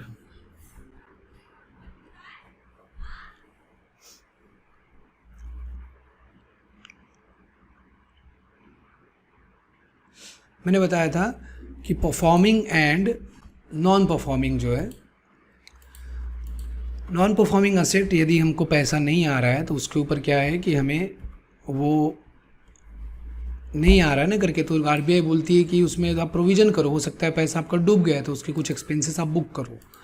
तो वो जो डूबता है, तो जैसे अब ये कई बुक मैंने देखा है जिसमें ना पुराने नियम ही दिए हुए हैं, वो गलत है। ये आरबीआई ना ये सब चीज़ें चेंज करती रहती है और अपनी जो बुक्स है ना, खासकर इन चैप्टर्स को जो अपनी यूनिवर्सिटी है वो बार बार चेक करना चाहिए और इसके ऊपर बच्चों को एक अपडेटेड गाइडेंस बोलिए, सर्कुलर्स बोलिए इशू करना चाहिए, जिसमें बताना चाहिए कि ये पोर्शन में हमने चेंजेस किया है। क्योंकि इसमें क्या है कि जो रेशियो रहते हैं, जो रेट्स है वो क्या है चेंज होते रहते हैं। मैं अपने नोट्स में आपको शो करता हूँ कि क्या रेट से हमें प्रोविज़न कैलकुलेट करना है। एक बार हम उसको कर लेते हैं।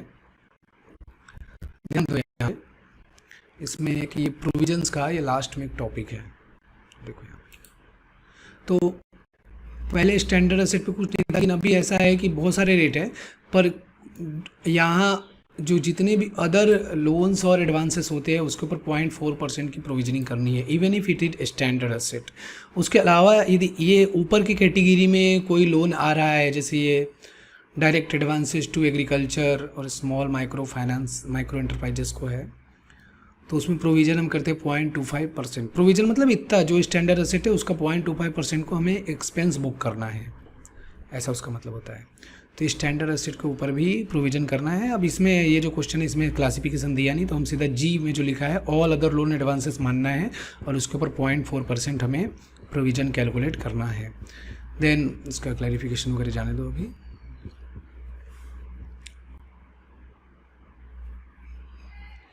और इसको ये भी बोला जाता है कि the provision towards standard asset need not be netted from gross advances but included in contingent provision against standard assets. तो ये मैंने देखा हूँ बहुत सारी किताब में इस तरीके से नहीं है। मैं इसको कैसे करना है देखते हैं, ठीक है, क्वेश्चंस आगे देखते हैं तो समझेगा। हैंग हो जा रहा है थोड़ा, रुक जाओ, बहुत सारे एप्लीकेशन चालू रहता है, हैंग हो जाता है कंप्यूटर।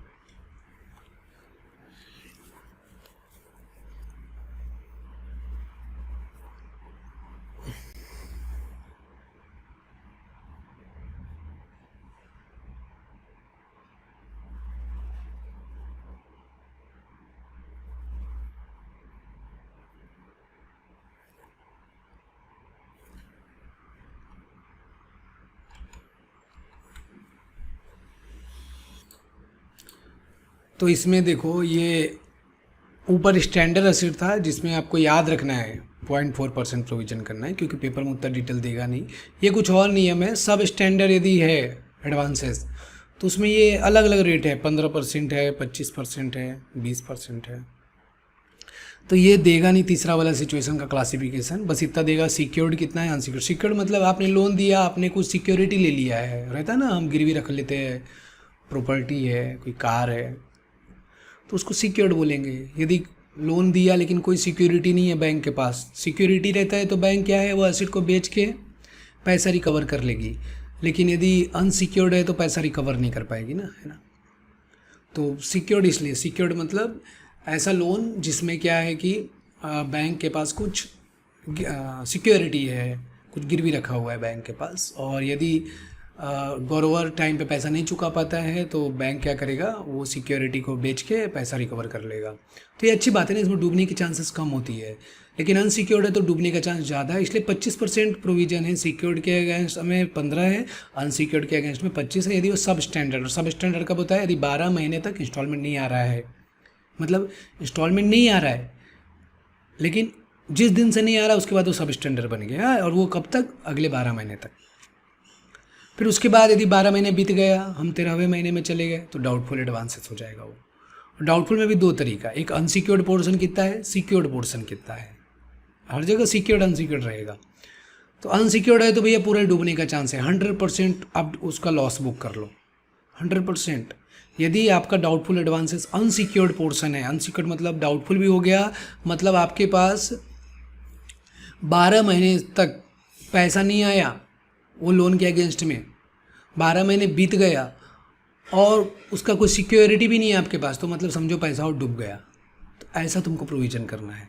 लेकिन 12 महीने तक पैसे नहीं आया, उसके बाद डाउटफुल तो हो गया हो, लेकिन उसके पास सिक्योरिटी है उसके अगेंस्ट में, तो फिर 3 क्लासिफिकेशन और है कि भाई वो जो डाउटफुल है वो डाउटफुल 1 साल तक रहता है, कि 1 साल से 3 साल पीरियड हो गया है, कि 3 साल से भी ज़्यादा हो गया है। यदि 1 साल है तो 25% प्रोविज़न, 1 से 3 साल वाले में है तो 40%, और डाउटफुल है तो ये 3 साल से ज़्यादा है तो फिर से कितना, 100%। बोले इतना साल हो गया वो कहाँ देंगे पैसा, प्रोविज़न करो। और फिर बैंक कई बार इन सबसे फिर थक हार के बोलती है कि ये पैसा डूब गया, बैंक ने जो जितना दे दिया कि एडवांसेस लॉस एडवांसेस, तो पूरा ही लॉस बुक करना पड़ेगा, क्योंकि पता चला कोई सिक्योरिटी भी नहीं है, वो बंदा एक बैंकरप्ट हो गया तो फिर लॉस हो गया। तो आपको प्रोविज़न उतना करना है। बैंक यदि बोलती है कि ये पैसा डूब गया है तो वो लॉस एडवांसेस करना, बैंक ऐसा बोलती नहीं है। ये सब NPA ऐसा है जिससे बैंक कांपते हैं, NPA सुन के कान खड़े हो जाते बैंक के। NPA is bad word. Okay, चलो हम आगे बढ़ते हैं अब। तो ये सब स्टैंडर्ड उसका सब समझा दिया मैं। तो ये रेट ध्यान रख लो थोड़ा भाई, सिक्योर्ड पे 15 है, सब स्टैंडर्ड है तो, और अनसिक्योर्ड पे 25 है, और बाकी ये 25, 40, 100 है। 25, 40, 100, 15, 25। सब स्टैंडर्ड में 15, 25, क्योंकि ये चांसेस कम रहेगा पेपर में आने का। और उसके बाद ये 25, 40, 100, बाकी सब 100 ही है। अनसिक्योर्ड तो पूरा ही 100 है, डाउटफुल है, अनसिक्योर्ड है तो 100% प्रोविजन है, लॉस एडवांसेस 100% प्रोविजन। अब ये क्वेश्चन में देखो आ जाएंगे, फिर से आ जाएंगे, देख लो इधर। ये टोटल लोन का मैंने टोटल कर लिया है, तीनों लोन था उसका टोटल मैं यहाँ निकाल लिया, देख रहे हो, इसको सम किया हूँ मैं, और कुछ नहीं किया मैंने, सम किया मैंने। अब इसके ना हम 2 पार्ट करेंगे, इसमें से सिक्योर्ड कितने हैं और इसमें से अनसिक्योर्ड कितने हैं, ठीक है। बोले सर क्योंकि तुमने देखा ना, सिक्योर्ड में अलग रेट से होता है और अनसिक्योर्ड में अलग तरीके से रेट अप्लाई करना होता है। तो अब यहाँ पे तुम क्वेश्चन देखोगे ना, ये वाला जो क्वेश्चन था कहाँ गया यार, क्वेश्चन में वर्ड फाइल में देख लो, बहुत सारे अपने पास। तो यहाँ पे क्वेश्चन में देखोगे तो यहाँ क्वेश्चन में लिखा हुआ है क्लियरली कि डाउटफुल असेट्स, क्या doubtful assets are secure to the extent of 50%, मतलब जो डाउटफुल असेट है उसका 50% सिक्योर्ड है। तो ये डाउटफुल असेट का नियम है, तो मतलब 50% अनसिक्योर्ड है, मतलब 50% तो पूरा डूबेगा। अब देखो, इसको हम पूरा सिक्योर्ड मानेंगे और सब स्टैंडर्ड को भी पूरा हम सिक्योर्ड मानेंगे, क्योंकि उसमें कुछ दिया ही नहीं उन्होंने। समझे क्या बोल रहा हूँ कि भैया सब स्टैंडर्ड असेट के बारे में उन्होंने कुछ बोला ही नहीं, तो पूरा ही सिक्योर्ड में मान लेंगे। और सब स्टैंडर्ड के बारे में भी नहीं बोला, तो पूरा स्टैंडर्ड तो सिक्योर्ड अनसिक्योर्ड से कोई लेना देना ही नहीं है, क्योंकि उसका पेमेंट आ रहा है। तो स्टैंडर्ड में जब तक पेमेंट आ रहा है तो काय को तुमको प्रोविजनिंग करना है। लेकिन सब स्टैंडर्ड में पैसा नहीं आ रहा है तो हम उसमें ये देख रहे हैं कि डाउटफुल है, सिक्योर्ड है कि अनसिक्योर्ड है। तो यहाँ हम क्या मान लो कि सिक्योर्ड है, क्योंकि उसके बारे में कोई क्लासिफिकेशन दिया नहीं है। इसमें बोल रहा है जितने भी ये डाउटफुल वाला ग्रुप है, इसमें बोल रहा है कि 50% अनसिक्योर्ड है, 50% अनसिक्योर्ड है, मतलब 50% क्या है, सिक्योर्ड है। तो मैं इसका 0.5 कर दूंगा तो 50% आ जाएगा। मतलब ये तीनों के केस में देखें तो ये 3 जो है 50% सिक्योर्ड है और 50% क्या रहेगा, अनसिक्योर्ड रहेगा। मतलब 60,000 सिक्योर्ड, 60,000 अनसिक्योर्ड, पूरे डाउटफुल में। ये मैं नहीं बोल रहा, क्वेश्चन में दिया है। और लॉस असेट से तो सिक्योर्ड अनसिक्योर्ड क्या है, डूब गया ना, तो उसको क्लासीफाई करके मतलब ही नहीं है क्या नहीं, वो लॉस हो गया। तो क्लासीफाई क्यों करना है, क्योंकि रेट अलग अलग रहता है इसलिए। अब देखो यहाँ पे, अब यहाँ पे हमें लगाना है प्रोविज़न। तो प्रोविज़न के लिए रेट देख लो ना कितना रेट है। तो देखो प्रोविज़न में सिक्योर्ड के लिए अलग रेट है और अनसिक्योर्ड के लिए क्या है, अलग रेट है। ये हमने क्या किया, पहले क्लासिफिकेशन की है, लिख देता हूँ पेपर में, तुम ऐसा फॉर्मेट बना सकते हो। आया तो क्लासिफिकेशन, पहले मैंने क्लासिफिकेशन किया, उसके बाद मैंने किया प्रोविज़न। अब प्रोविज़न में देखो कितना इंटरेस्ट रेट, इसके ऊपर देखो जो सिक्योर्ड है, ध्यान दो। अब सब स्टैंडर्ड में तो सिक्योर्ड अनसिक्योर्ड तो सिक्योर्ड ही मान लेते हैं, पर इसके ऊपर कितना परसेंट लगाने का है, देखो 0.004 लिख रहा हूँ मैं, पर क्योंकि 0.4% है वो, देखो 1 मिनट,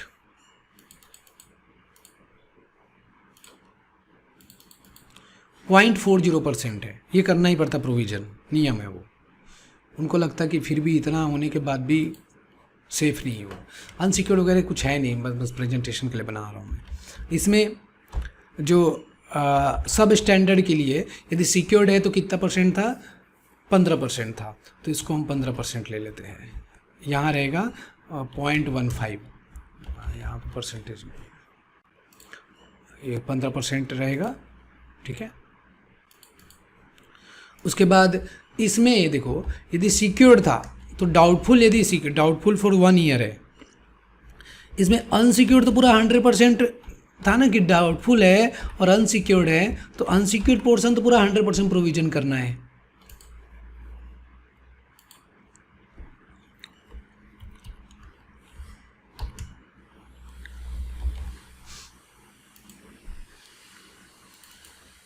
और जो सिक्योर्ड पोर्शन है तो उसमें क्या था, 25 था, 40 था और 100 था। 25 था, 40 था, 100 था। क्या समझ में आ रहा है क्या? 25 क्यों? 25% मतलब 1 साल वाले के ऊपर 25% अप्लाई करना है। 1 से 3 साल है तो 40% प्रोविज़न रहेगा, और 3 साल से ज़्यादा तो लॉस ही हो गया एक तरीके से, और यहाँ लॉस में तो पूरा ही लॉस बुक करना है। तो यदि मैं प्रोविज़न का अमाउंट बताऊँ तुमको, देखो प्रोविज़न का अमाउंट बताऊँ, फाइनल प्रोविज़न वैल्यू कितनी है, तो देखो यहाँ पे इसमें ये जो 22 लाख है, 22 लाख के ऊपर हम 0.4% ले लेते हैं। ये तो 2.5 लाख है, इसके ऊपर हम 15% ले लेते हैं। इसमें ये जो 60,000 है सिक्योर्ड वाला, उसके ऊपर 25% प्लस ये तो पूरा ही रहेगा अनसिक्योर्ड वाला 60,000, ऐसा 75,000। देखो हमने 25% लिए ये वाला, ठीक है। प्रोविज़न का भी ऐसा कर दूँ क्या, ज़्यादा बेटर रहेगा। ये अमाउंट निकाल रहे सिक्योर्ड अनसिक्योर्ड, तो ये ऐसा कैलकुलेट हो रहा है। मैं अब तो क्या है, मैं पूरा कमांड ही ले लेता हूँ। ये इंटरेस्ट रेट को मैंने अप्लाई कर दिया, मतलब 85,000 का 40% है ये, और अनसिक्योर्ड में 100% है। तो इसमें अनसिक्योर्ड कुछ है ही नहीं, इसमें है ही नहीं, और इसमें तो पूरा ही है, 100% ही रहेगा, तो पूरा ही पैसा डूब गया ऐसा मानना पड़ता है। और ये लॉस वाला भी पूरा ही रहेगा, 80,000 डूब गया है, तो ये लिख दो मैनुअली ऐसे ही। देखो ये लॉस वाला जो था 80,000, ये पूरा ही डूब गया। तो टोटल यदि देखा जाए तो इसका टोटल कर लो, ये इधर इतना 2,90,000 और ये रहा 1,60,300, और इन दोनों का टोटल यदि देखेंगे हम तो देख लो इसका प्लस इसका, तो ये टोटल जा रहा है 4,50,300। तो टोटल प्रोविज़न तुम पेपर में ऐसा लिख सकते हो नीचे में, टोटल प्रोविज़न। सर इतना बड़ा टेबल हम पेपर में कैसे बनाएंगे? ये नहीं लिखना ये तीनों अलग अलग, इसको लिखने की ज़रूरत नहीं है, सीधा ये वैल्यू लिख लेना, उसके बाद आ जाएगा इतना बड़ा टेबल तुम्हारा, ठीक है। तो ये हो गया। थोड़ा अलग अलग फॉर्मेट में कैलकुलेशन कर सकते हैं, it is not about format. यहाँ तो ये निकाल के लॉस असेट का बाद में भी लिख सकते हो। तो 4,50,300 का प्रोविज़न करना है भाई। 4,50,300 ये पैसा आने वाला नहीं है, ऐसा प्रोविज़न रहता है। तो उसको हम कहाँ दिखाते हैं, उसको देखो, उसको दिखाते हैं हम प्रोविज़न एंड कॉन्टिजेंसी में। इसका एक अलग से शेड्यूल नहीं है, प्रॉफिट लॉस में जो मैंने बताया था वहाँ दिखाते हैं, और उसको माइनस करना होता है हमें, जैसे डेटर से माइनस करते हैं, आरडीडी में दिखाते हैं, तो यहाँ माइनस करना पड़ेगा हमें। तो जो एडवांसेस में हमने अंदर रखे थे ना, मैं यहाँ लाइन डाल देता हूँ थोड़ा एक और, यहाँ हमें माइनस करना पड़ेगा प्रोविजंस फॉर डाउटफुल डेट, और ये वैल्यू कितनी थी। अब यहाँ ध्यान देना, उन्होंने नियम बनाए हैं कि आप 8,800 वहाँ से मत माइनस करो, स्टैंडर्ड एसेट का जो है ना उसको नेट करने की ज़रूरत नहीं है, तो हम इसमें से 8,800 माइनस कर देते हैं। तो वहाँ से हम सीधा 4,41,500 लिखेंगे, प्रोविजन ऑन स्टैंडर्ड एसेट। ये माइनस करने के बाद प्रोविजन, ये 8,800 है, सॉरी इतना ही लो, और बैलेंस जो रहेगा वो हम यहाँ से नेट कर सकते हैं, 4,41,500। कहाँ से? वो यहाँ से माइनस करना, 4,41,500, इसको माइनस कर दो। इतना तुम्हारा एक्चुअल में लोन दिखना चाहिए माइनस करने के बाद, ठीक है। और वो जो 8,800 है वो कहाँ दिखाना पड़ेगा? अदर लायबिलिटीज़ में दिखाना पड़ेगा, यहाँ पे दिखाना पड़ेगा। उसका नाम उन्होंने दिया है, देख लो एक बार नाम क्या था।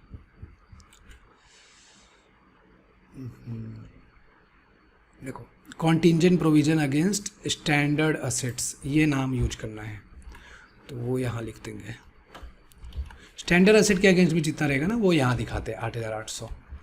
तो ये लाइबिलिटी में दिखाया ना, और वो हमने असेट से माइनस कर दिया, बात एक ही हो रहा है, लेकिन स्टैंडर्ड असेट के ऊपर जो अमाउंट है ना वो यहाँ लिखना है अलग से, और बाकी उधर। अब ये डबल एंट्री कंप्लीट करनी पड़ती है। तो अब हम ना फॉर्मेट में एक बार आओ, अब हमने जो फॉर्मेट बनाया हुआ है, कहाँ बनाए थे? यहाँ बनाए थे। अब एक लिखना है, ठीक है। तो हम प्रॉफिट लॉस केस से चालू करते हैं। तो शेड्यूल नंबर 13 देखो,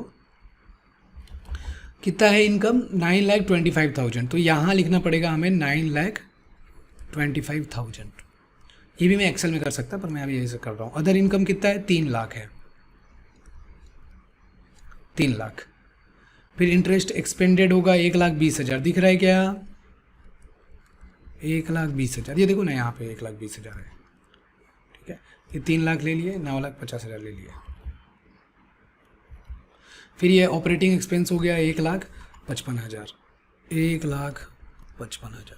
और ये जो प्रोविज़न और कॉन्टिजेंसी भी निकाले ना हमने, वो कितना वैल्यू? 4,50,000 समथिंग, वो यहाँ आएगा। यहाँ पे देखो 4,50,300, ये पूरा ही लेना, प्रोविज़न तो पूरा ही है, उसका डेबिट इफेक्ट एक जगह जाएगा। ये दोनों क्या है? क्रेडिट इफेक्ट है। 4,41,500, 8,800 ये क्रेडिट इफेक्ट है। तो 4,50,300 ये यहाँ लिख दो, 4,50,300 ये यहाँ पे आता है, प्रोविजंस एंड कॉन्टिजेंसी, ठीक है। उसके बाद इसका टोटल कर लेंगे हम, तो कर लेते ना, इसको फाइनली करना पड़ेगा। तो ये हो जाएगा 12,25,000, और इसका टोटल तो भाई कैलकुलेटर में करना पड़ेगा इसका टोटल। देखो 4,50,300 था, ठीक है, यहाँ ले लो, ये दो वैल्यू है ना। तो हम ये टोटल है प्लस ये है प्लस 4,50,000, सॉरी यार 4,50,300 है, तो ये टोटल आ रहा है 725,300। तो हम यहाँ लिख देंगे 725,300। अब 12,25,000 कितना आ रहा है? 12,25,000 माइनस 725,300, तो प्रॉफिट कितना है? 499,700। प्रॉफिट फॉर द ईयर कितना आ गया? 499,700 ये प्रॉफिट आ गया, ठीक है। ब्रॉड फॉरवर्ड प्रॉफिट, अब जो ये अमाउंट हमने छोड़ के रखे ना 6,50,000, ये दिख रहा है ये वाला 6,50,000, तो अब ये ले लो यहाँ पे, ये यहाँ लिखते हैं brought forward. I hope it is clear. थोड़ा स्पीड हो रहा है बट क्या है, स्लो करके देखो। 650 को 499,700 ऐड कर दो, कितना? देखो 6,50,000 को 499,700 ऐड कर दो, तो 11,49,700 हो गया, 11,49,700। अब ये दिया रहे नहीं दिया रहे, हमेशा इसके ऊपर ना 25% कैलकुलेट करके स्टैट्यूटरी रिजर्व में ट्रांसफ़र करना है। तो देखो 499,700 का 25% निकालोगे तो कितना आएगा 124,925, 124,925 और बचा हुआ balance carry to balance sheet हो जाएगा। तो 1149,700 माइनस ये 124,925, तो ये कितना आ जाएगा 1024,775, कितना है 1024,775। तो कुछ नहीं 1149 में से हमने माइनस किया क्या 124,925, टोटल तो उतना ही आएगा 1149,700। ये एक्चुअली बस उसका अप्रोप्रिएशन है कैसा हो रहा है। अब ये जो गया तो वो स्टैट्यूटरी रिजर्व में ऐड हो जाएगा। तो हमने स्टैट्यूटरी रिजर्व का शेड्यूल में इसलिए जगह रखे थे plus transfer during the year, plus transfer during the year. तो ये साल में कितना आया इसके अंदर, तो ये साल में हमने ऐड कर रहे हैं हम इसमें कितना 124,925, फिर ये टोटल आ जाएगा बाहर, सॉरी ऐड हो रहा है। और प्रॉफिट लॉस का फिगर कितना हो गया, प्रॉफिट एंड लॉस, तो प्रॉफिट लॉस की फिगर है दिया हुआ है, हमने अभी निकाला ना प्रॉफिट लॉस कितना 1024,775। वो जो बैलेंस शीट में लास्ट में बचा वो पहले था वो 6,50,000 था, पर इस बार के प्रॉफिट ऐड होने के बाद और स्टैट्यूटरी रिजर्व माइनस होने के बाद वो चेंज हो गया। तो इसका टोटल कर लो, ये हो गया 20,49,700, 20,49। तो ये प्रॉफिट लॉस फाइनल हो गया। अब बैलेंस शीट पे आओ, देखो यदि स्पीड लगा होगा ना तो थोड़ी देर रुक जाओ और स्लो करके देख लो, क्योंकि रिपीट देख सकते हो उसके। कैपिटल कितना है 20 लाख, तो ये हम लिखेंगे 20 लाख। डिडक्शन सरप्लस कितना है 20,49,700 लिख दो, 20,49,700। उसके बाद देखो डिपॉजिट कितना है 7,25,000, 7,25,000। बोरोइंग कितना है देख लो, बोरोइंग है 4 लाख, तो 4 लाख लिख लेते हैं। उसके बाद अदर लाइबिलिटीज एंड प्रोविजंस, तो ये हो गया 1,08,800, 1,08,800। ये इम्पोर्टेंट है, न्यू था यहाँ पे, ये हर पेपर में आए, पेपर में ज़रूरी नहीं वो आए क्योंकि वो इसी क्वेश्चन में था और क्वेश्चन थोड़ा हटके था करके मैंने ले लिया। कैश बैलेंसेस ये देखो कितना है 3 लाख है, तो यहाँ हम 3 लाख लिख देते हैं। फिर ये बैलेंस विद बैंक होगा कुछ 4 लाख रुपए यहाँ पे, तो ये 4 लाख लिख लेते हैं। फिर ये उसके बाद नीचे इन्वेस्टमेंट है ये 4 लाख, तो हम यहाँ पे 4 लाख लिख लेंगे। हाँ देख लो ये इन्वेस्टमेंट था, हाँ देखो ये इन्वेस्टमेंट है ये 4 लाख लिखे हमने। एडवांसेस 25,08,500, तो यहाँ लिख दो 25,08,500। ध्यान देना ये वाला फिगर स्टैंडर्ड असेट का इसमें नहीं आता है। फिक्स असेट 16,25,000, वो यहाँ लिख देंगे 16,25,000। और ये क्या रह गया अदर असेट 50,000, ठीक है ये सब हमने ले लिए। कॉन्टिंजेंट लाइबिलिटी कुछ है नहीं और बिल्स फॉर कलेक्शन है, कॉन्टिंजेंट लाइबिलिटी कुछ नहीं लेकिन बिल्स फॉर कलेक्शन क्वेश्चन में दिया हुआ है, देख लो ये देखो ये दिया हुआ है 2,35,000 रुपये बिल्स फॉर कलेक्शन, तो वो यहाँ लिखना होता है 2,35,000। ये हो गया लिख के। अब इसका टोटल करना है, टोटल करना है तो टोटल हम,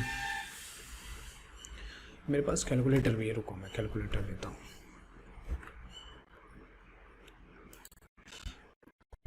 तुम्हारे पास भी कैलकुलेटर है ना, कैलकुलेटर पे करके देखते हैं।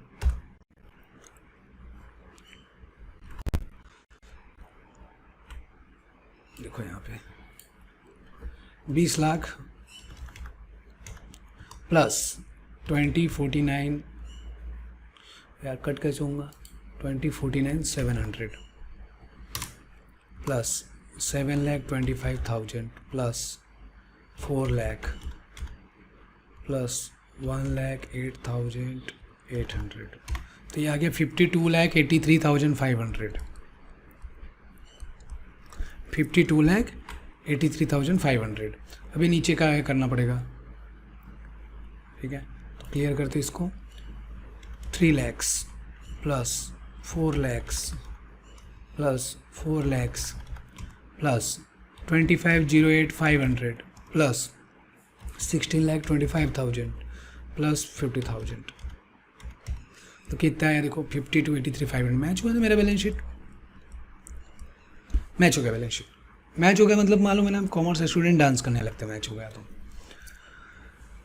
तो दैट इज हाउ आप balance sheet and profit loss, ये मैं व्यू कर देता हूँ। इसको आप पॉज करके लिख सकते हो, उसके लिए रुक रुक के लिख लेना। और ये जो है प्रॉफिट लॉस भी एक बार दिखा देता हूँ ये में। तो ये इनकम था, उसके बाद ये नीचे हो गया तुम्हारा liabilities, sorry expenses, profit loss आ गया और ये रिजर्व्स में ट्रांसफ़र हुआ। ठीक है, प्रोविजंस एंड कंटिजेंसी वो 4,50,300 की जो वर्किंग है वहाँ से आया, ये हो गया अपना। और उसके बाद में एक बार शेड्यूल्स जो बनाए हमने, शेड्यूल्स हम बहुत बार व्यू किए हैं। आप इसको ये 4 लाख तक जैसे पॉज करके देखना है तो यहाँ तक देख सकते हो। फिर आप इसको यहाँ से शेड्यूल नंबर 5 से लेकर शेड्यूल नंबर 8 तक चेक कर सकते हो। फिर यहाँ से शेड्यूल नंबर 9 से लेके शेड्यूल नंबर 12 आप इसको पॉज करके लिख लो। और उसके बाद शेड्यूल नंबर 13 से लेके शेड्यूल नंबर 14 ये यहाँ तक लिख सकते हो। तो ये लिखने के लिए बता दिया। उसके बाद ये वाली शीट मैं बताया हूँ कि इसको ना हाइड कर सकते हैं अपन, इसको मैं यहाँ पे हाइड कर देता हूँ। तो पेपर में तुम सीधा टोटल इतना लिख सकते हो और टोटल को ऐसा क्लासीफाई कर लो। क्लासीफाई के बाद ये लॉस असेट का जैसे बाद में भी लिया, जैसे इसको नीचे कर देते एक बार का हम, और पहले इतना कैलकुलेट कर लिए इन दोनों का। वो कैसे भी करो, तुमको फाइनल अमाउंट निकालते आना चाहिए, मत करो ये सब चीज़ें, बड़ा बड़े हो उतना नहीं रहता। तो ये जो वैल्यू अनसिक्योर्ड में डाल दिया मैं, अनसिक्योर्ड होगा तभी डूबा होगा ना, सिक्योर्ड रहता तो इतना डूबता नहीं है, पैसे रिकवर हो जाते हैं। फिर भी वो लॉस है, तो मैंने पहले इन दोनों का टोटल किया था ये वाला, और उसमें से ये 8,800 क्रेडिट इफेक्ट है, ये डेबिट हो रहा है, एक्सपेंस को जा रहा है। ये प्रोविजन ऑन स्टैंडर्ड असेट अलग दिखाना है अदर लाइबिलिटीज़ में, और ये हमें डिडक्ट करके दिखाना है। इसको हमने डिडक्ट किए थे एडवांसेस से, डिडक्ट फ्रॉम एडवांसेस किए हुए ना, तो देखा हो। तो ये एक वर्किंग पेपर में बहुत इंपॉर्टेंट है, ये क्वेश्चन आता है तो आई होप ये क्वेश्चन समझ में आया होगा। I know the question was lengthy, क्योंकि मैं काफ़ी चीज़ें उसमें एक्सप्लेन भी कर रहा था और काफ़ी चीज़ें दो बार करके दिया हूँ, क्योंकि हम ये अभी पहला क्वेश्चन था जो इतना डिटेल में सॉल्व किए हैं। ठीक है, तो ये क्वेश्चन पेपर में 16 मार्क्स के लिए आएगा जब आएगा तो। एंड इसमें सबसे इम्पॉर्टेंट क्या मैंने बताया कि आपको क्या याद रखना है कि जो फॉर्मेट्स है वो इम्पोर्टेंट याद रखना चाहिए। फॉर्मेट के उसी सीक्वेंस में आंसर लिखो पेपर में। एंड इसके बाद वाले में भी अब जो नॉर्मल जो प्रोविजंस रहते हैं, एक्सपेंस का प्रोविजन, डाउटफुल डेट के प्रोविजन, डाउटफुल का कैलकुलेशन पेपर में है उसके चांसेस थोड़े कम है, लेकिन आ सकता है, इसके लिए मैंने पढ़ा दिया। वो रेट थोड़े याद करने पड़ते हैं, वो रेट याद नहीं रहा तो आपका प्रोविजन गलत कैलकुलेट होगा। और रेट अपने मन से नहीं, आरबीआई ने रेट प्रिस्क्राइब करके रखा हुआ है, वो रेट ही अप्लाई करना होता है अपने मन से। यहाँ पे ट्रेडिंग अकाउंट में जैसा नहीं है कि 5% है, किसी में 3% है, ऐसा नहीं रहता है। यहाँ पे हर जगह रेट क्या रहेगा, सेम।